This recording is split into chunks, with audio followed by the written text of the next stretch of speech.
Bienvenue dans ce nouvel épisode d'EnduroFlow. Aujourd'hui, j'accueille Morgane Lelièvre, ultra-traileuse et aventurière engagée, qui a choisi de faire de la course à pied un véritable outil d'impact positif pour l'environnement.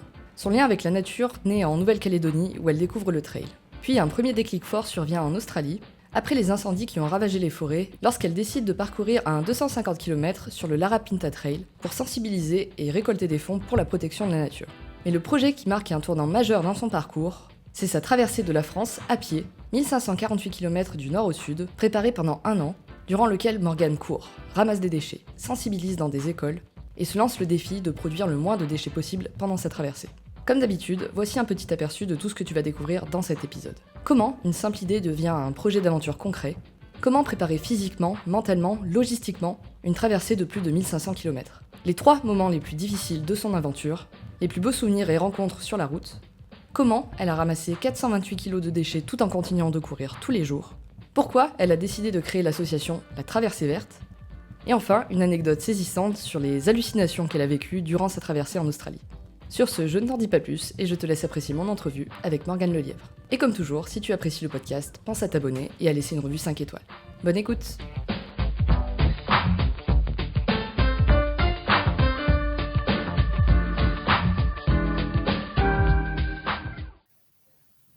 Bonjour Morgane, merci d'avoir accepté mon invitation. Merci Elodie, je suis très contente d'être là avec toi, de partager ce moment. Avec grand plaisir. Est-ce que je peux te laisser te présenter à nos auditeurs pour démarrer, s'il te plaît? Bien sûr. Moi, c'est Morgane, du coup, 35 ans. Je viens de la région de Toulouse. J'y suis à nouveau en ce moment. Je suis partie entre-temps en Nouvelle-Calédonie. Enfin, j'ai vécu 9 ans dans le Pacifique, dont 7 ans en Nouvelle-Calédonie, 2 ans en Australie et 6 mois en Nouvelle-Zélande. Et c'était une super expérience. Et en fait, c'est en Nouvelle-Calédonie que j'ai découvert ma passion pour le trail et qui m'a jamais quittée depuis. J'ai progressivement augmenté les distances et je me suis rendu compte que j'étais faite pour la longue distance, que j'arrivais à bien récupérer et que j'aimais courir longtemps et être en nature, en montagne très longtemps. Donc voilà. Et qu'est-ce qui t'a donné envie d'essayer justement cette discipline? Est-ce que ça a toujours été sportif? Est-ce que c'est arrivé un petit peu comme ça par hasard? Est-ce que tu veux nous raconter un petit peu plus c'est quoi ton histoire avec le sport et comment t'en es Ouais. arrivé là? Alors j'ai pas vraiment eu la chance de faire du sport jeune, c'est venu un peu tard, un peu sur le tard. J'ai commencé quand je faisais mes études à Toulouse, je courais de temps en temps, mais ça pouvait être courir une fois comme ça, et puis après pendant 3 mois ne plus rien faire, et puis je faisais du renfo de temps en temps, mais c'était vraiment très ponctuel et c'était vraiment, je pense un petit peu selon l'envie. Et c'est vraiment en Nouvelle-Calédonie que je me suis mis à la course à pied. Je pense que c'est ce lien avec la nature là qui a été assez incroyable. Le fait qu'on habite à côté des sentiers tout de suite, que bah, ouais, la nature qui est aussi agréable. Il faisait beau tout le temps. C'était vraiment vraiment chouette. Et du coup, j'ai une amie un jour qui m'a dit viens si tu veux, on fait un trail de 8 kilomètres, c'est une course et tout ça, si tu veux t'inscrire. Et puis du coup, je suis allée avec eux, j'ai accroché tout de suite en fait et ben j'ai plus jamais arrêté quoi parce que c'est vrai que ça m'a bien plu. Autant avant je courais un petit peu sur la route justement à Toulouse et tout et en fait je préfère vraiment être en nature sur les sentiers de trail en montagne. Voilà, ça fait maintenant 13 ans à peu près que je me suis mis au trail vraiment quoi. Et qu'est-ce qui t'a attiré plus vers les longues distances? Est-ce qu'il y a eu un déclic à un moment donné? Est-ce que ou est-ce que ça s'est fait un petit peu naturellement? Ben, c'est vrai que j'étais à ce moment-là, j'étais dans un club. Enfin, au bout de quelques années, je me suis inscrite dans un club de trail. Et puis, c'est vrai enfin, il y a des copains qui faisaient des plus longues distances, des copines aussi. Et puis, je me suis dit pourquoi pas y aller progressivement et voir comment ça se passe. Et en fait, je me suis rendu compte que j'étais vraiment plus faite pour ça. Et puis, ouais, petit à petit, je commençais à faire des 20, des 40, 50. Et puis là, je me suis dit, mais en fait, ouais, je récupère bien, j'adore ça ça me permet de rester plus longtemps en nature et en montagne et c'est tout ce que j'aime quoi donc c'est chouette. Ok. Et à quel moment, du coup, tu as eu envie d'aller plus loin quand est-ce que tu as eu envie de donner une autre dimension à ta pratique? Alors, je sais plus si tu l'as dit en intro, je crois pas. Mais moi, quand je t'ai contacté, c'était sous recommandation de Clément Chapelle, qui m'a dit que tu avais traversé la France en ramassant des déchets. Comment, est-ce que déjà c'était ton premier défi un peu off de ce type ou pas forcément? Et ouais, comment ça t'est venu cette envie d'aller plus loin? Euh, Ça m'est venu petit à petit. C'est vrai que ben, je pense que j'ai quand même été un petit peu sensibilisée au tri. Je me rappelle avec ma famille, enfin, on triait déjà les déchets. Il y avait la caissette jaune qui passait tous les lundis. Donc ça, c'est quelque chose où j'étais habituée à faire depuis assez longtemps. Après, c'est vrai que ben, comme on est 5 enfants, des moyens un peu limités, c'est vrai que ben, on essayait vraiment de limiter, d'acheter, enfin, la surconsommation, les choses comme ça, c'était vraiment très limité. On essayait de réparer plutôt que de racheter. Donc ça, c'est des petites choses, je pense, avec lesquelles j'ai grandi. Mais de là à être aussi sensible à l'environnement, je pense que c'est quand j'ai commencé à vraiment courir. J'ai vécu ensuite, après la Nouvelle-Calédonie, j'ai vécu 2 ans en Australie. J'y suis arrivée pendant Covid. Et en fait, j'ai mené ma première aventure en off justement là-bas. En fait, je suis arrivée en janvier 2021. C'était quelques mois après les incendies qui avaient ravagé les forêts et qui avaient détruit beaucoup d'espèces là-bas.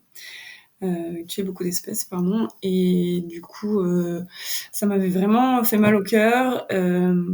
Et j'ai décidé de courir en fait un sentier qui s'appelle le Larapinta Trail, qui fait 250 km, qui se trouve au niveau d'Alice Spring, en fait, dans le désert australien, dans le territoire du Nord. Et du coup, j'ai décidé de courir non-stop, en off, comme ça, en ramassant, enfin, en sensibilisant sur le WWF, en essayant de récolter de l'argent pour le WWF, parce qu'ils étaient en train de mettre en place des mesures pour pallier à tous ces dégâts. Et c'est vrai que j'avais adoré. Et je continuais à beaucoup courir, notamment en Australie. À mon retour en France aussi, il y a quasiment 4 ans, je courais beaucoup. Et c'est vrai que c'est quelque chose qui m'a toujours marqué en fait, de voir les déchets partout. J'essaie de les ramasser tout le temps, mais quand on revient sur les mêmes sentiers et qu'on revoit toujours des déchets, on se dit mince, est-ce qu'il faudrait pas faire quelque chose à ce niveau-là? C'est vrai que c'est là où je me suis dit, ben, j'aimerais bien faire quelque chose. Et puis j'avais cette idée-là aussi de me dire, bon, bah, j'aimerais bien courir à travers la France, découvrir un peu plus la France. C'est vrai que je suis partie assez longtemps au final dans le Pacifique et je trouvais ça chouette de pouvoir découvrir et en même temps faire quelque chose aussi pour l'environnement. Et puis du coup, j'ai commencé à le préparer en mai 2024 à peu près, à contacter des potentiels partenaires pour les vêtements de sport, pour différents équipements. Ensuite, j'ai contacté les écoles. Enfin, j'ai fait tout un fichier Excel avec toutes les écoles par lesquelles je vais passer sur ma traversée pour voir s'ils étaient d'accord pour que je mette en place des petites animations, que je les rencontre pour parler de tout ça. L'itinéraire aussi, ça a été très long à mettre en place, à faire. J'ai décidé de partir sur l'itinéraire de la Méridienne verte. Du coup, c'est pas un itinéraire qui existe vraiment. En fait, c'est en gros, c'est beaucoup de GR, de PR, un peu sur la route aussi, des chemins agricoles. Mais du coup, voilà, c'est vrai que j'ai eu la chance de bénéficier du livre de Flavien Lemoureau qui l'a fait en randonnée il y a quelques années. Et du coup, ça m'a permis de m'aider un petit peu sur l'itinéraire. Mais c'est vrai que c'était quand même assez long à mettre en place. Mais c'était super aussi. Et voilà, j'ai fait quasiment 1 an de préparation, que ce soit physique, que ce soit logistique, que ce soit mental aussi, parce que c'est vrai que préparer son corps physiquement et mentalement à partir sur 1500 km, courir quasiment tous les jours avec un sac de 12, parfois 15 kilos, plus les déchets qu'on ramasse, c'est vrai que voilà, c'est pas non plus anodin pour le corps et voilà. Ok, bah on va y revenir justement sur cette partie prépa physique, mentale, Ouais. logistique. Juste, t'as évoqué tout à l'heure ton passage dans les écoles, du coup, c'était en amont de ta traversée pour sensibiliser ou c'est quelque chose que t'as mis en étape, on va dire, au fil de la traversée? Alors, du coup, j'ai dû le préparer en amont et en fait les contacter en amont aussi en leur donnant une date exacte et une heure approximative, une heure près quoi, pour qu'ils soient préparés parce que c'est vrai qu'ils ont quand même un programme assez chargé du coup, il fallait qu'ils soient au mieux, enfin, prêts pour mon arrivée. Et du coup, c'est vrai que c'était un peu des fois, parfois compliqué. Ben, il m'est arrivé plusieurs fois d'appeler des écoles en leur disant, moi, je vais avoir une heure de retard parce qu'en fait, il y a trop de déchets, quoi. Ok. Voilà, et j'ai contacté aussi enfin, les maires des communes. Et il y en a certains qui m'ont répondu, donc j'ai rencontré, je pense, une vingtaine de maires. Aussi, pareil, en leur donnant les dates et heures de mes arrivées. Ok. Là, tu nous dis du coup que ouais, que t'as trouvé pas mal de déchets. Presque, ça me surprend un peu. Alors, tu m'as dit que tu étais allé en Australie, Nouvelle-Calédonie. Enfin, je sais pas si t'es allé dans d'autres endroits, mais c'est vrai que la France métropolitaine, par rapport à d'autres pays où j'ai pu aller, je trouve que les sentiers sont quand même assez propres. Alors, ça dépend peut-être d'où tu vas, mais je sais pas, toi, ouais, si t'as un comparatif ou pas. Euh, Enfin, je dirais que c'est un peu similaire aux autres pays que j'ai vus. Bon, après, c'est sûr, il y a pas mal d'années, je suis allée en Indonésie et là, c'est quand même autre chose, c'est un autre niveau. Hein. C'est clairement parce qu'ils étaient habitués à manger dans des feuilles de bananier, par exemple, et ils les jetaient dans la rivière. Et maintenant, ben, comme du coup, ils ont du plastique, ben, c'est le plastique qu'ils jettent dans la rivière. Et je pense qu'ils se rendent juste pas compte de tout ce qu'il y a derrière. Mais non, après, je pense que c'est assez similaire à ce que j'ai vu en Australie, en Nouvelle-Calédonie, aux pays d'Europe aussi. Après, j'ai ramassé en tout 428 kilos de déchets, Ok. ce qui peut paraître pas énorme. Pour moi, c'est quand même assez important, sachant que j'ai aussi signalé des décharges sauvages sur une application qui s'appelle Trash Spotter, que j'ai envoyée ensuite aux mairies. Et c'est vrai que 428 kilos, quand on y pense, c'est ben, sur 1548 kilomètres, c'est peut-être pas beaucoup, mais d'un autre côté, ce que je me dis aussi, c'est que j'ai quand même ramassé principalement des mégots de cigarettes et des emballages plastiques et ça pèse pas du tout lourd, donc en fait, j'ai l'impression que c'est pas hyper représentatif non plus. Après, après, je pense que c'est aussi par endroit. En montagne, c'était quand même très très propre. Il y avait quelques déchets, mais c'est quand même majoritairement propre. Le bord des routes, c'était l'enfer. Ouais. Les PR et les GR, ça allait, mais bon, il y avait quand même parfois des décharges sauvages que j'ai pas du coup mis dans mes 428 kilos forcément parce qu'il y a des fois des pneus, des gros sacs de gravats, des choses comme ça. Après, bah, la région parisienne quand même était assez sale. Enfin, les abords de ville, hein, de toute façon, les villes, les abords de ville, c'était très très sale. Donc, ouais, voilà. Ok, ok. Et du coup, au niveau logistique, comment est-ce que tu faisais? Est-ce que tu étais accompagné sur le trajet? Parce que j'imagine que tes 428 kilos, tu les as pas trimballés avec toi sur toute la traversée. Non, du coup, j'étais toute seule. Alors, en fait, j'avais un sac en bandoulière qui avait été fait par ma grande sœur. Et une fois qu'il était rempli, je le pesais et je le jetais dans les poubelles. Quand j'arrivais à trouver des poubelles recyclables, c'était super, mais parfois c'était pas le cas. Et parfois même de trouver juste une poubelle ou un conteneur, c'était très difficile.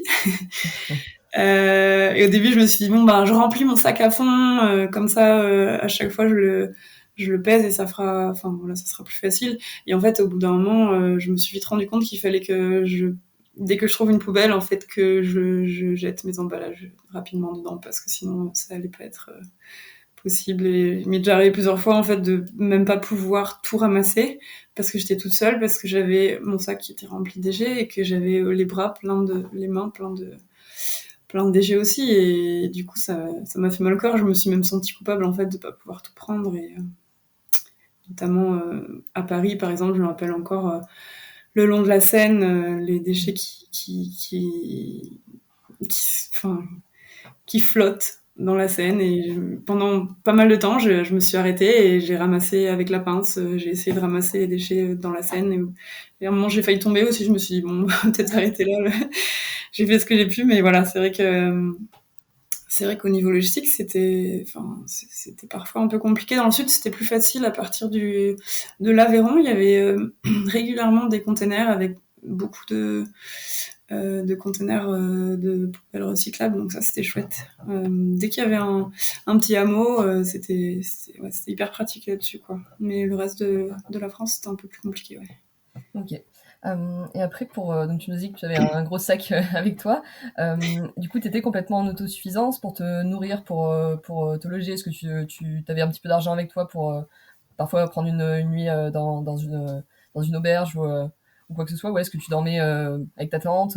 Est-ce que tu peux nous expliquer un petit peu comment tu te Ouais. débrouillais au quotidien? Alors la plupart du temps, c'était quand même du bivouac. Parfois, donc dans la région parisienne, c'était soit des campings quand il y en avait, mais sinon des petits Airbnb ou des auberges. Une ou deux fois, j'ai dormi chez des amis d'ailleurs, donc ça c'était chouette de pouvoir passer un peu de temps avec eux et tout ça. Ou des gens qui m'ont hébergé que je connaissais pas. Enfin vraiment, j'ai trouvé ça super. Enfin, la générosité des gens que j'ai rencontrés. Et après, sinon, moi, j'avais ma petite tente, mon matelas, mon petit sac de couchage, et du coup, j'étais assez autonome. Puis c'est vrai qu'après, je dépendais quand même un petit peu de la charge de mes batteries de recharge, ma batterie de secours.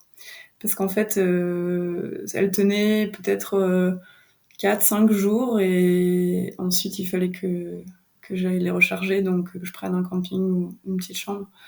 Donc après, j'avais l'avantage d'avoir quand même du réseau assez souvent, de pouvoir m'organiser du jour pour le lendemain, voire 2 jours avant. Et pour la nourriture, je regardais en fait à chaque fois la veille ou 2 jours avant, un petit peu par rapport à mon itinéraire, les petites boulangeries qu'il y avait, les épiceries, les choses comme ça. Alors, il faut savoir qu'en plus, je me suis rajouté un défi supplémentaire, c'est de moi d'essayer de produire le moins de déchets possible pendant ma traversée, ce qui était un peu compliqué par moment. Parce qu'autant en boulangerie, j'avais mes petites poches en coton ou une petite boîte, donc c'était facile de pouvoir prendre en vrac et tout ça. Dans certaines petites épiceries aussi, mais bon, les petits trucs de village, parfois, il y a que des produits emballés, donc c'était un peu compliqué. Et bon, il fallait quand même que je me nourrisse, donc voilà, du coup, il m'est arrivé plusieurs fois de prendre pour 2 ou 3 jours de nourriture parce que j'allais pas repasser dans des villages, par exemple, enfin, ou dans des trop petits villages où il n'y avait pas de quoi manger, mais c'est vrai que c'était quand même une petite organisation pensée en Ok. avance quand même. Ok. Tout à l'heure, tu nous as parlé du coup de préparation physique et mentale. Donc, d'abord, peut-être sur le volet préparation physique. Est-ce que tu veux nous expliquer un petit peu plus comment tu t'es préparé? Donc, tu nous as dit sur un an, il me semble. Voilà, Ouais. ça s'articulait comment dans ton emploi du temps? Ouais, comment tu t'es organisé? Du coup, bon après c'est vrai que, enfin, ça fait pas mal d'années que je fais l'ultra trail et j'avais pas vraiment de doute sur le fait que mon corps allait bien récupérer, même si bon forcément là j'avais jamais fait autant de jours comme ça avec un gros sac en plus sur le dos. Mais c'est vrai que j'étais pas trop inquiète. Je me suis dit en me préparant bien, ça allait le faire. Donc j'ai fait beaucoup de renforcement musculaire. Alors avant, je faisais du renfo en poids de corps, mais là, je me suis dit qu'avec tout le poids que j'allais avoir sur le dos, il fallait que je fasse plus du renforcement avec de la résistance. Donc j'ai un système en fait de barres avec des élastiques de résistance, de différentes résistances, et on peut faire des exercices sur toutes les parties du corps. Donc j'ai fait ça 3 à 4 fois par semaine, le soir ou le matin avant d'aller au travail. Ensuite, j'allais courir en ramassant les déchets, justement, m'habituant à me pencher.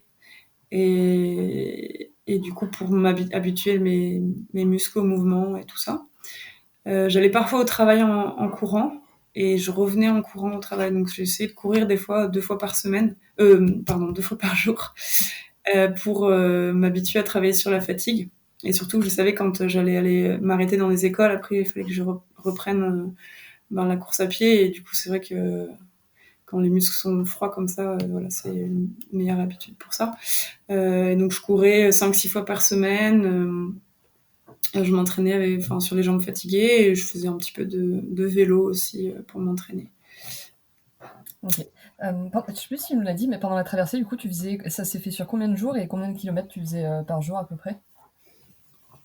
Alors du coup, toute l'aventure, elle a duré 45 jours, sachant que j'ai eu quelques jours de repos parce que c'était des jours fériés et que je Ouais, devais rencontrer les écoles le lendemain. ok. Donc à ce moment-là, je me suis reposée et c'était 1548 kilomètres. Ok, d'accord. Donc, ouais, ça fait 3 fois 4, ouais, une Et trentaine de kilomètres par jour à peu près. voilà, en moyenne une trentaine, sachant qu'il y a certains jours où, par exemple, je rencontrais deux ou trois écoles qui étaient situées à 10 kilomètres l'une de l'autre, ou situées à 5 kilomètres l'une de l'autre, donc je faisais pas beaucoup de kilomètres. Et il y a des jours où j'ai fait, je crois que mon jour le plus important, c'était 68 kilomètres. Donc voilà, Ok, après, ouais. sur la fin, j'ai rencontré un peu moins d'écoles, donc j'ai fait un peu plus de kilomètres au Ouais, final, avec un peu plus de dénivelé aussi. ouais. Je crois que j'avais fait plus de 40 kilomètres pendant 15 ou 20 jours sans m'arrêter, sans faire une seule pause. Et au final, mon corps a Ok. très bien réagi à tout ça. Et du coup, j'ai oublié pour l'entraînement physique aussi, je m'entraînais à courir avec mon sac, Ouais, c'est ce avec que du j'allais te poids. demander. Bon, je courais pas avec 15 kilos, mais je courais avec 5 kilos pour essayer de m'entraîner déjà avec du poids. Et au final, c'est vrai que avant, j'étais un peu sujette au maux de dos et là, j'ai pas eu du tout mal au dos pendant toute l'aventure. Ok. Donc Ouais, c'était super. c'est ce qui m'impressionne le plus, parce que t'as pas l'air d'avoir un gros gabarit non plus. Et Non. surtout, déjà avoir un sac de trail, enfin, j'essaye de partir la plus légère possible. Donc, ouais, 10-15 kilos sur le dos quand même, quoi. Ouais.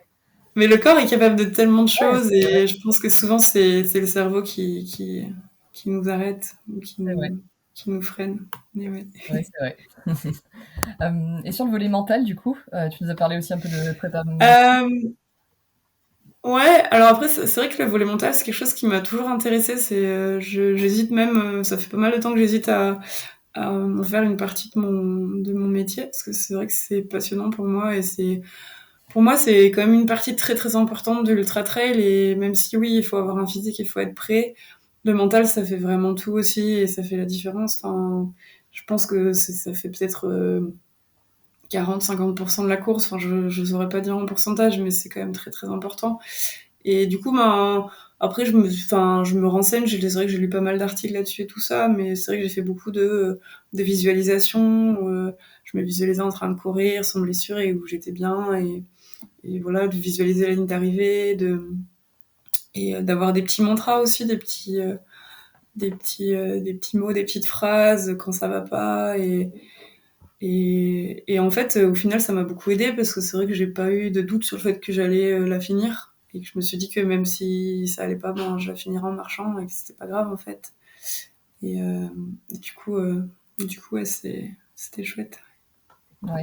C'est ça, au final, le volet mental le plus important, c'est se convaincre qu'on va y arriver et que, en fait, ouais, la question ne se pose même pas d'abandonner. Donc, ouais, Ouais, et c'est ouais, ouais, ça. Mais après, c'est vrai que ça peut paraître un peu, enfin, ça peut paraître un peu de se dire, oh ben non, c'est bon, quoi qu'il arrive, je sais que je vais y arriver. On se dit, bon, ben non, on sait pas si on va y arriver, et puis peut-être qu'on peut avoir une blessure qui nous empêche de continuer. Et au final, je pense que le fait que je me sois laissé la place à aucun doute et que je me sois dit que ça allait bien se passer, eh ben, ça a beaucoup aidé, je pense. bah, d'ailleurs, au-delà de ça, c'est vrai que dans toutes les courses que tu as pu faire, hormis blessure, comme tu viens de le dire, est-ce que c'était déjà arrivé de te faiblir et d'abandonner à cause d'une faiblesse mentale, justement, et potentiellement le regretter après?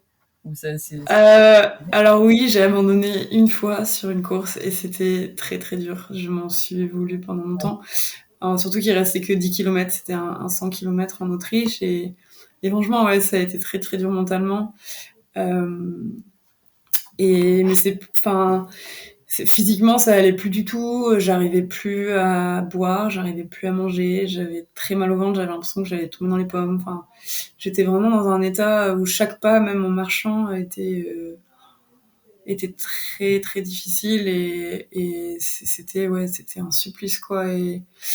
Et ça m'a fait beaucoup de mal. Ouais, c'était très dur. Et du coup, je me suis arrêtée au dernier PC en me disant bon, peut-être que je vais repartir. Et au final, l'énergie revenait pas vraiment. Et en fait, je me suis dit peut-être que si j'étais restée plus longtemps au PC, peut-être que je serais repartie. Et que c'est vrai que, enfin, pour le moral, c'est quand même dur de se dire qu'on abandonne. Et puis c'était pas comme si je m'étais cassé la cheville ou quelque chose où on sait que là, bon, bah là, il faut pas continuer parce que sinon il y a des conséquences sur le long terme. Là, enfin voilà, j'aurais peut-être pu me dire bon bah tant pis, tu finis en marchant et ça va le faire. Mais c'est vrai que ouais, je me dis qu'un jour, il faudra que je retourne la faire parce que elle était chouette en plus, ouais. Prendre la revanche. Voilà. Pour revenir du coup à la traversée, est-ce que tu as connu des moments un petit peu difficiles comme ça, des moments de doute, Oh des oui. imprévus, c'était quoi Ouais. la plus grosse galère ou les plus grosses? Alors c'était pas des moments, enfin c'était des moments difficiles plus mentalement, on va dire, moralement, notamment ben la journée où j'ai traversé Paris, où j'étais le long de la Seine toute la journée. Là, ça a été très très dur. De pas pouvoir tout ramasser, de voir tous ces déchets en fait et de me dire mais en fait tout le monde s'en fiche et franchement ouais enfin j'avoue j'ai pleuré quasiment toute la journée en fait et c'était dur. J'ai eu heureusement mes proches au téléphone, ça m'a fait beaucoup de bien et ça m'a aidé à tenir et je me suis dit bon bah de toute façon tu peux pas tout ramasser donc fais ce que tu peux et puis voilà. Mais c'est vrai que ça c'était une journée très très difficile. J'ai eu des moments un peu compliqués dans le Cantal. Alors c'est une région qui est magnifique, hein. Franchement, j'ai beaucoup aimé et je vais y retourner, mais sur une vraie course parce que j'avoue qu'au niveau balisage c'était compliqué. Je me suis perdue pas mal de fois. J'ai eu pas mal de fois des chemins, des vrais sentiers de grande randonnée qui se retrouvent au bout d'un moment fermés complètement. Où on se retrouve avec 3 intersections et tout est clôturé par des clôtures électriques et on se dit ma mince, pourtant c'était un vrai chemin. Et apparemment c'est quelque chose qui est connu dans le Cantal et que je ne savais pas. Et Ah bah, j'habite dans le Puy-de-Dôme, pas très loin et ça me surprend pas du tout ce que tu me dis. c'est vrai que j'étais pas du tout au courant de ça et ça a été dur parce qu'il y a des moments où bah, j'ai dû traverser des champs, je me suis pris le jus pas mal de fois. Heureusement, j'ai pas eu d'attaque de vaches ou de chiens et tout ça. J'ai vraiment eu de la chance là-dessus ou de propriétaires qui me poursuivaient avec son fusil. J'ai vraiment eu beaucoup de chance, même si ça a été dur. Et il y a un soir, par contre, où ouais, c'était un petit peu dur. J'ai galéré à retrouver mon chemin. J'ai retrouvé un chemin qui en dit pas vraiment un, qui était sur le bord d'un champ, où j'ai dû traverser 3 fois une petite rivière. Je passe par-dessus un fil barbelé. Au bout d'un moment, j'arrive à retrouver mon chemin dans la forêt. Et là, je me rends compte que j'ai plus mon téléphone. Il est 20h30, il va bientôt faire nuit, et qu'est-ce que je fais? Et en fait, je pense que ce qui m'a sauvée, c'est que j'ai gardé mon calme, et je me suis dit, bon, écoute, tu fais demi-tour. Donc, heureusement, j'avais la trace sur la montre, donc j'ai essayé de prendre un petit peu le même chemin de la trace, sachant que c'était donc dans un bord de champ. Donc, l'herbe était haute, enfin, assez haute pour qu'on voit pas forcément s'il y a un téléphone. Et je me suis dit, t'inquiète pas, tu vas le retrouver, garde tout calme, ça va bien se passer. Et au final, j'ai continué. Il y a une partie de moi qui s'est dit, bon, peut-être qu'en fait, c'est dans la forêt, le téléphone, c'était peut-être au tout début, là où, enfin voilà. Et en fait, je me suis dit, non, non, continue encore un peu, je pense que tu vas le trouver. Et là, en fait, j'ai retraversé la rivière les 3 fois et au bout de la troisième traversée, j'ai fini par le retrouver juste à côté, tombé comme ça. Et je me suis dit non mais, j'ai eu beaucoup de chance parce qu'en vrai, bah, c'est comme ça aussi que je pouvais, si j'avais besoin de réserver un hébergement, envoyer des nouvelles à ma famille.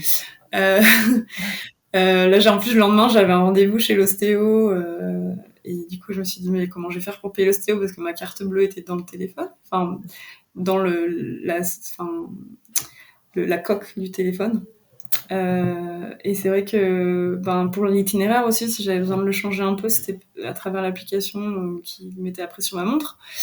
Ouais, je me suis dit, bon, bah en fait, sans téléphone, de nos jours, on est perdu et c'est dommage parce que voilà, on en est vraiment dépendant, quoi. Mais au final, j'ai fini par le retrouver et c'est vrai que.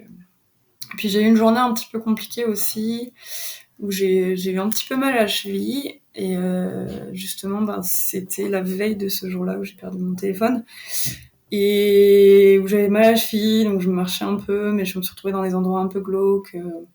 Le long de. Enfin, c'était un vrai chemin, mais tout à côté, c'était une grosse. Enfin, une propriété privée et c'était tout, enfin une décharge publique quoi, vraiment horrible. Je me suis retrouvée devant un taureau mort, enfin Ah oui, ouais, OK. c'était dur, c'était vraiment Ouais, dur. j'imagine.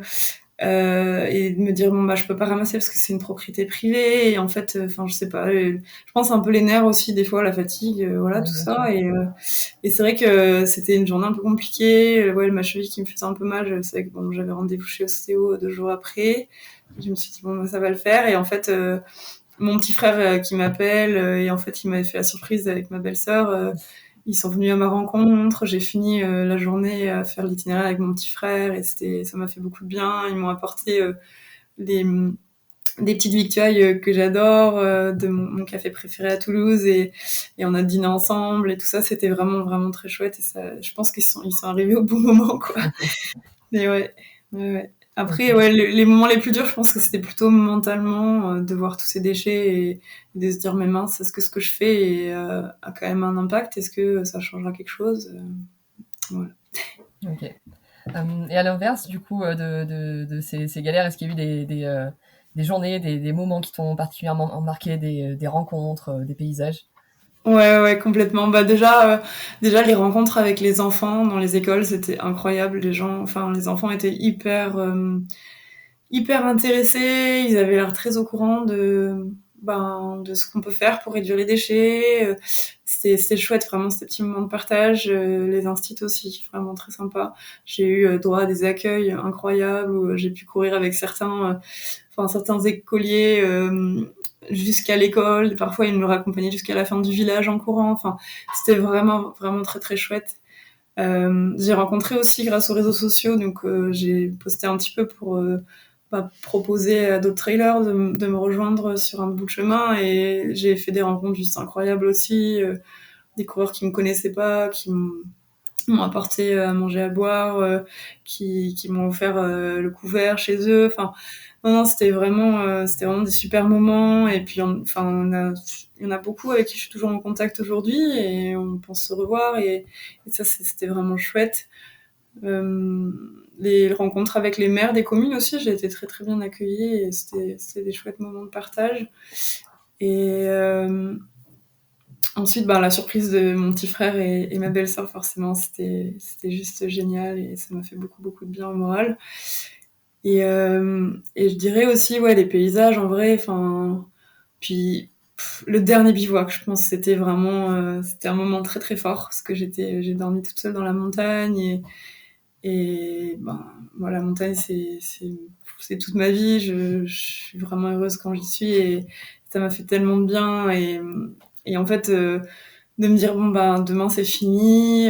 Enfin, c'était dur aussi. J'ai eu des petites larmes d'émotion de voir le dernier coucher de soleil, le dernier lever de soleil. C'était magique et je me sentais à ma place quoi. C'était vraiment chouette. Et puis à l'arrivée, une surprise incroyable de ma famille aussi.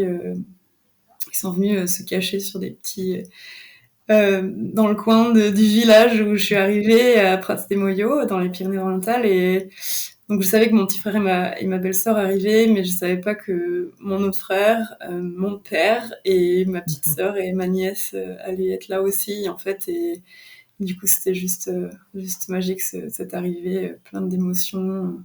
Puis ils sont venus avec moi, donc mon petit frère et mon père sont venus avec moi dans la dernière école où j'ai fait l'animation là du coup dans ce village et du coup ils ont fait le relais, le petit jeu avec les enfants et c'était juste chouette de voir tout ça quoi. Mais Wow. plein de bons moments, ouais, plein de bons moments, c'est clair. J'imagine. Juste avant, tu nous disais qu'il y a des moments où tu doutais un petit peu de l'impact que tu pouvais avoir, où tu te demandais un petit peu si c'était pas vain. Aujourd'hui, qu'est-ce que tu en penses? Est-ce que tu penses que réellement ça a eu un impact? Enfin, qu'est-ce que tu considères comme étant un impact, disons? Est-ce que chaque action compte finalement? Euh, c'est quoi un petit peu ton point de vue là-dessus? Pour être tout à fait honnête, il y a des moments où c'est vrai que, enfin, c'est difficile de toujours avoir espoir. Et il y a des moments où c'est vrai que je me dis mais mince, on en est encore très loin et tout ça. Mais ça, c'est très rare. C'est des petits moments un peu difficiles où forcément le mental et le moral il est un peu moins là. Mais la plupart du temps, non. Je me dis que ça va le faire, que il y a de plus en plus de gens qui sont sensibles à ça. J'ai rencontré aussi beaucoup de sportifs, donc Clément Chapelle, qui sont à fond là-dedans et qui commencent à se faire reconnaître de plus en plus et qui font beaucoup de choses super chouettes pour la nature.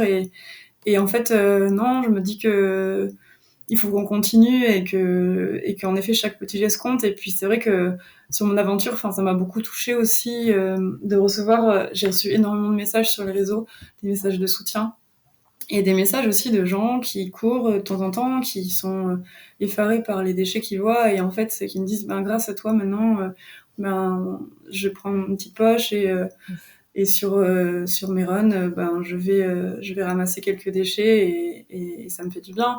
Et du coup, c'est vrai que c'est hyper agréable de se dire que ben même moi, ma petite échelle, j'arrive à sensibiliser des enfants dans les écoles, à sensibiliser d'autres coureurs. Et je me dis peut-être que quand j'étais sur le bord des routes à ramasser les déchets, peut-être que c'est ces gens-là avant jetaient les déchets à travers leur fenêtre dans la voiture et que peut-être depuis, eh ben, il y en a certains qui vont plus le faire et voilà, faut y croire. Et en tout cas, oui, chaque petit geste compte, c'est sûr, et on n'est pas tout seul là-dedans.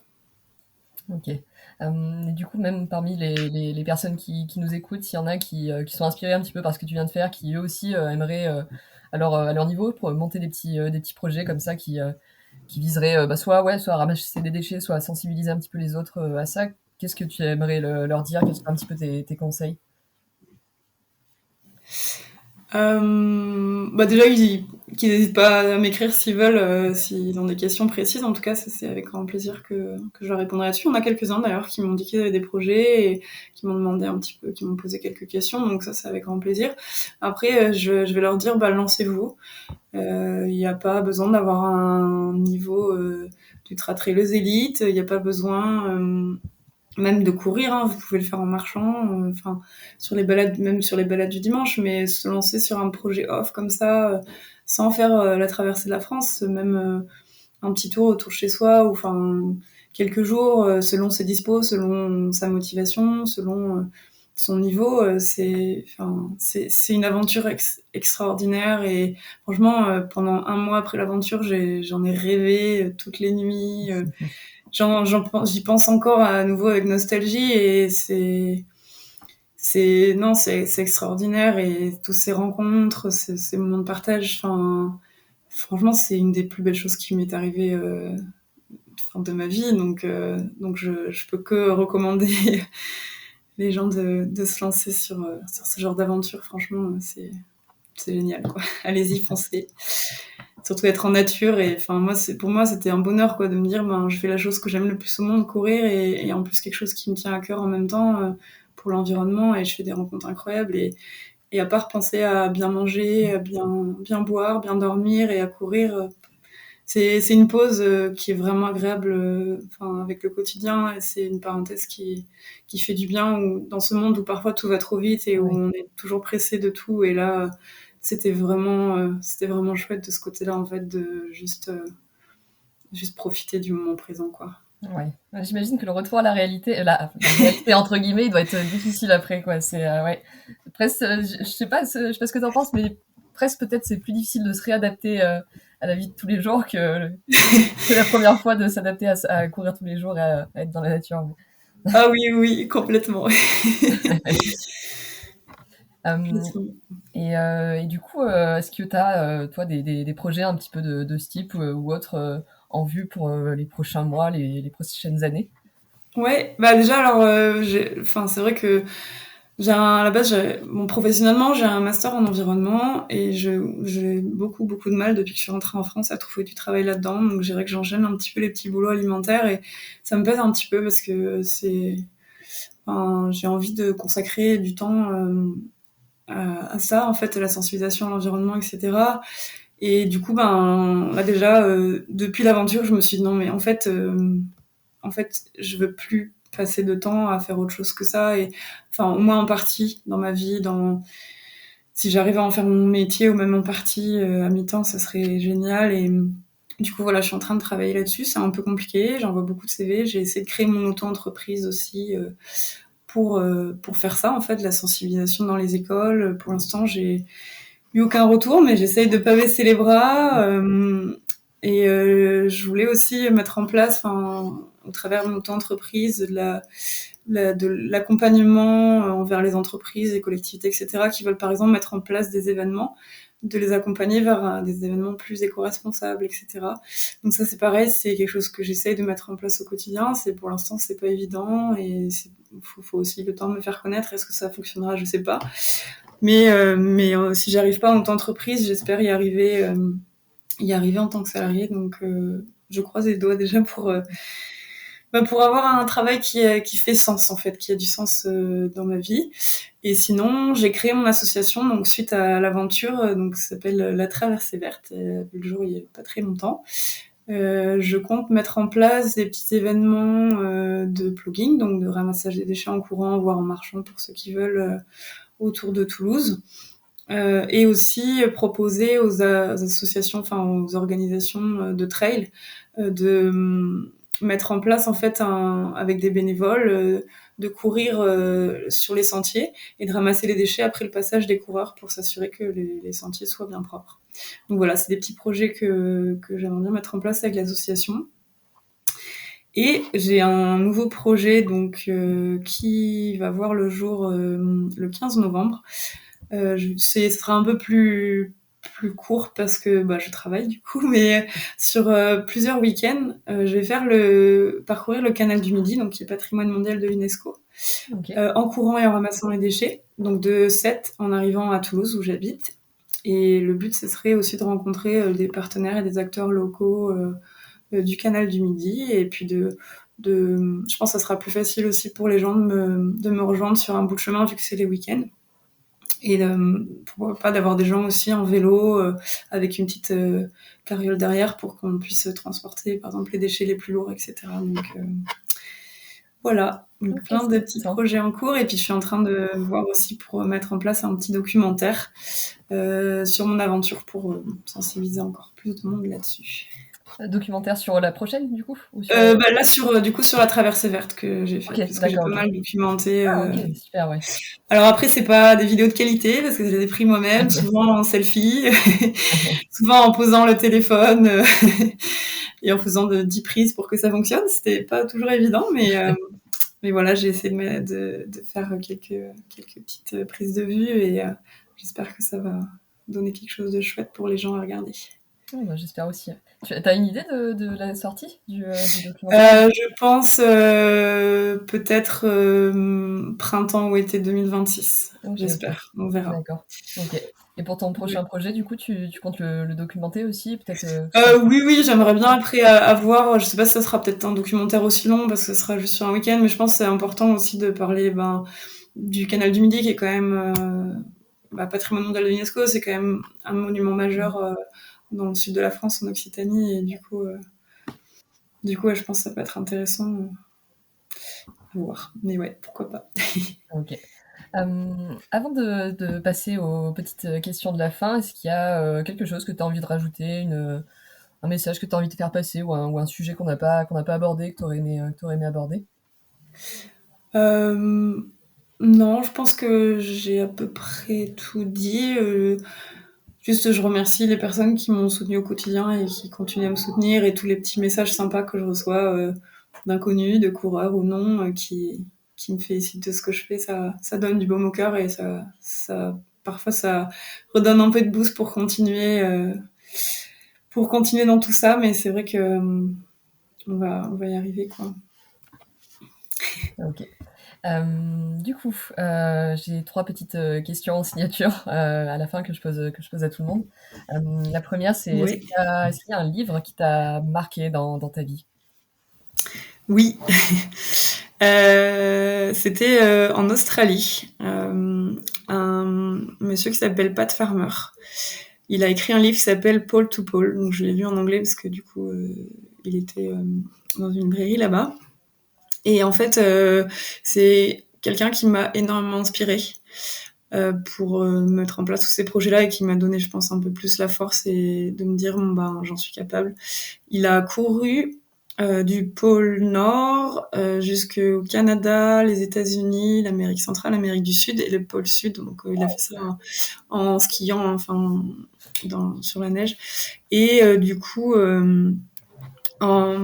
son but en fait, c'était de récolter de l'argent pour la Croix-Rouge, pour mettre en place l'accès à l'eau potable pour des gens d'un village en Asie.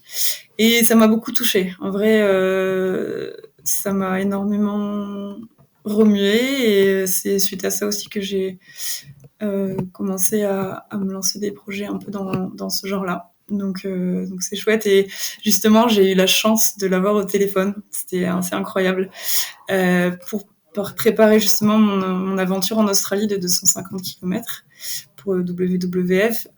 J'ai contacté par mail pour lui demander s'il avait un petit peu des conseils, des tips pour m'aider à me faire connaître un petit peu en Australie et faire connaître mon projet. Et en fait, il m'a dit, appelle-moi.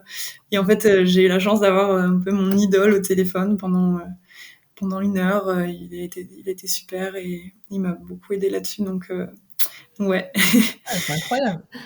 Ouais. Carrément, c'était trop chouette. Ouais, j'imagine, ouais. Et du coup, deuxième question, est-ce que, quelle serait la valeur que tu aimerais transmettre à la prochaine génération de sportifs? Ce serait quoi la plus importante selon toi? C'est difficile d'en choisir une, je dirais, parce que pour moi, le respect de la nature, c'est quand même important et tout ça. Mais après, dans le trail, il y a une valeur qui est pour moi très importante et qui est aussi, une des raisons principales pour lesquelles j'aime autant ce sport, c'est l'entraide aussi. Enfin, ce qu'on voit dans les courses ou même sur les sentiers, ça a beau être un sport individuel, c'est quand même un sport où on se soucie des autres et voilà, je trouve qu'il y a quand même une très belle mentalité et j'espère qu'elle restera toujours là parce que c'est assez chouette de vivre ça. Ouais, c'est vrai, je suis d'accord, ouais. Ouais, c'est aussi un des aspects qui me plaît aussi beaucoup dans ce sport, c'est ouais. Ouais. Et dernière question pour finir sur une touche un petit peu plus légère. Est-ce que tu aurais une petite anecdote de sport à nous raconter? Oui, j'en ai pas mal, mais c'est vrai que je pense qu'il y en a une qui a été la plus marquante. Justement, quand j'ai fait mon aventure en Australie, les 250 km, j'ai très peu dormi pendant ce moment-là, en fait. J'ai dû faire des petites siestes de 10 minutes par-ci par-là, et en tout, j'ai dû dormir 1 heure ou 1h20, quelque chose comme ça, enfin vraiment très très peu. Et j'ai eu beaucoup d'hallucinations. Et c'est marrant, parfois un peu stressant parce qu'on se dit mince, on sait plus ce qui est vrai et ce qui est pas vrai. Mais c'était assez drôle en fait de vivre ça et je voyais des choses des hallucinations visuelles et auditives, surtout visuelles. Je voyais des tentes là où il n'y en avait pas, les cailloux c'était devenus des petits cochons. Je voyais des amis en haut du sommet qui faisaient le pont et qui me parlaient. Une sorcière qui ramassait, qui coupait du blé dans le champ, un cavalier aussi, avec son cheval voilà, alors qu'il y avait personne. J'étais seule au monde dans le désert, mais c'était très marrant. Et d'ailleurs, à ce propos-là, justement, il y a un moment où je me sentais quand même assez fatiguée et en fait, je me suis dit bon, allez, tu vas dormir sur le bord du chemin et en fait, j'ai mis le réveil 5 minutes après et je me suis réveillée fraîche comme si j'avais fait une nuit de sommeil complète et c'était assez incroyable. Oh. Et puis c'est pas mal aussi pour enlever les hallucinations, je pense. Ok. Et c'était pendant le jour du coup ou pendant la nuit que t'as eu? J'ai dormi. Alors les hallucinations, je les ai eues un peu tout le temps. Ouais. Mais là, j'avais dormi. C'était juste avant le lever du soleil. C'est vrai que c'est là où j'ai commencé à avoir un petit coup de mou. À la fin de la nuit, là, il commençait à faire un petit peu jour et hop, 5 minutes de sieste et on repart fraîche, quoi. C'était super. Incroyable ça. Mais par contre, t'as toujours conscience que c'est parce que t'es dans un effort que ce sont des hallucinations, à aucun moment tu te dis que c'est réel, quoi, du coup. Oui, mais des fois, c'est vrai que le cerveau, il est tellement fatigué qu'il sait plus trop, en fait, Ouais. ce qui est vrai, ce qui est pas vrai. Et en fait, bon, là, ça va, j'étais pas sur des sentiers qui étaient dangereux, mais je me dis, si j'ai des hallucinations comme ça sur une crête où il y a le vide des deux côtés, Ouais, je c'est pense vrai. que ce serait pas la même quand même. À chaque fois, les hallucinations, c'était des choses qui étaient calquées sur la réalité, c'est-à-dire par exemple un rocher que tu vas prendre pour quelque chose d'autre, ou c'était vraiment des créations pures. des fois? Un peu les deux, hein, disons, ouais, les cailloux, les rochers qui étaient des petits cochons ou des petits animaux, et aussi des chevaliers ou des gens qui n'étaient même pas là en fait, ou des tantes qui n'étaient pas là non plus. Donc c'est vrai que C'est incroyable. ouais, c'était assez spécial comme ressenti. Ouais. Ouais, parce qu'il y a pas mal de gens qui témoignent de ça. C'est vrai que j'aimerais faire ça juste pour avoir, avoir cette. Ah ouais, faut le vivre, hein, pas besoin de drogue, hein, c'est Ouais, c'est gratuit. ça. Ok, Voilà. bon, du coup, on arrive tout doucement à la fin de l'interview. Merci beaucoup d'être passé sur le podcast. Et peut-être avant de se quitter, pour celles et ceux qui veulent en savoir plus sur toi et sur ce que tu fais, où est-ce qu'on peut te retrouver? Est-ce qu'il y a des liens que tu as envie de partager à nos auditeurs? Oui, du coup, je suis sur Instagram et sur Facebook. C'est Morgan Trail Runner, donc trail comme le sport, Trail, et runner en anglais, donc coureur, RU2NER. Voilà. Ça Donc marche. n'hésitez pas si vous avez des questions ou si vous voulez continuer à suivre mes petites aventures, c'est avec plaisir. Ok, ça marche. Bah, je mettrai tous les liens en description. Bah, sur ce, je te souhaite une très bonne fin de soirée et beaucoup de réussite pour la suite et pour tes projets. Ben, je te remercie beaucoup, Elodie, c'était très chouette ce petit moment avec toi et merci de m'avoir reçu dans ton podcast. Avec plaisir.